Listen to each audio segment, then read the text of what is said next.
E aí, gente, tudo bem? Como é que você está hoje? Deixa eu começar o nosso papo contando para você uma história que eu me lembrei de um amigo meu que foi fazer um teste de audição porque a esposa estava dizendo que ele estava ficando surdo. Ela falava algumas coisas e ele sempre perguntava o quê, não entendia, não ouvia.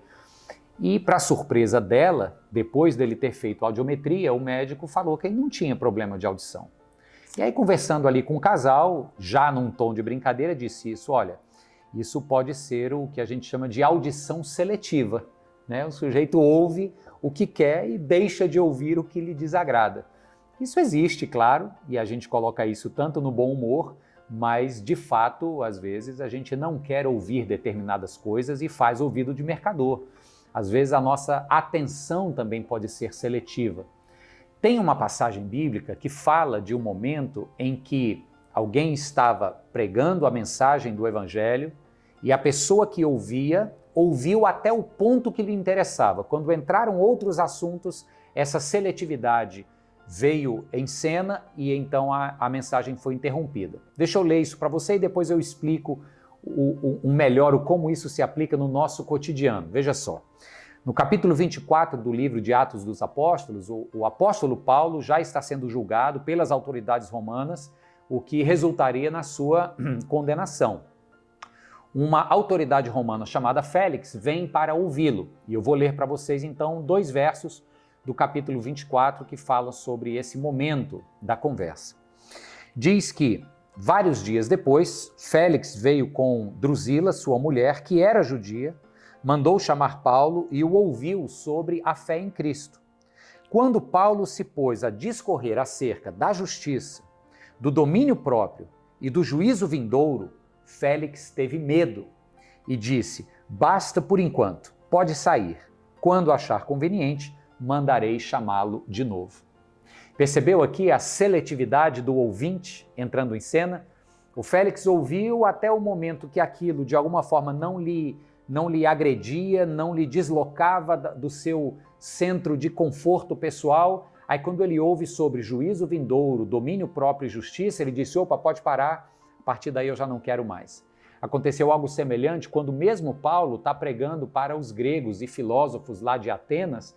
Ele vem falando sobre a vida, a morte de Cristo. Quando ele fala sobre a ressurreição de Cristo, os filósofos atenienses dizem: pode parar por aí. O tema de ressurreição era um tema indigesto para os filósofos daquela época. Então, entrou em cena mais uma vez a seletividade. E aí eu volto para as nossas vidas agora para constatar com você que nós temos ouvidos e atenções seletivas. Nem sempre a gente gosta de ouvir toda a mensagem. Talvez a gente goste de uma parte dela, mas descarte outra. Isso é muito comum quando as pessoas se dispõem a ouvir a respeito sobre Deus.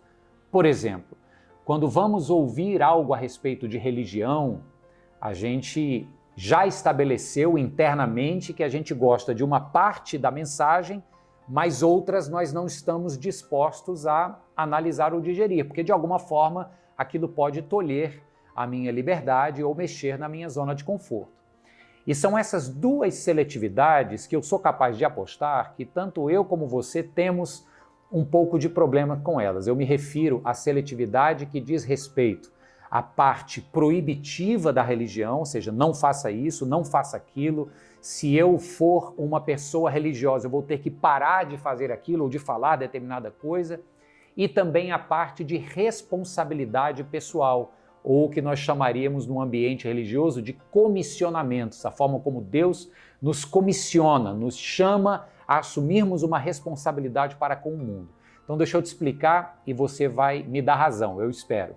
Na questão proibitiva, que é muito comum da religião cristã, as pessoas têm uma certa reserva porque quando começam a ouvir muito não isso, não aquilo, não vá por aqui, vá por ali, isso de certa forma é compreendido como algo que fere a minha liberdade pessoal.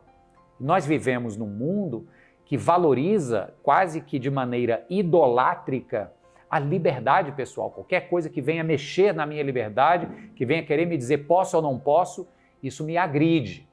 Então, você pode até ser muito afeito a ouvir uma mensagem de amor, de um Deus que te ama, etc., Mas se eu disser que esse Deus que te ama te proíbe disso ou daquilo, aí já mexe com a nossa capacidade de administrar aquilo e a nossa seletividade corta. É ou não é assim? Normalmente é assim.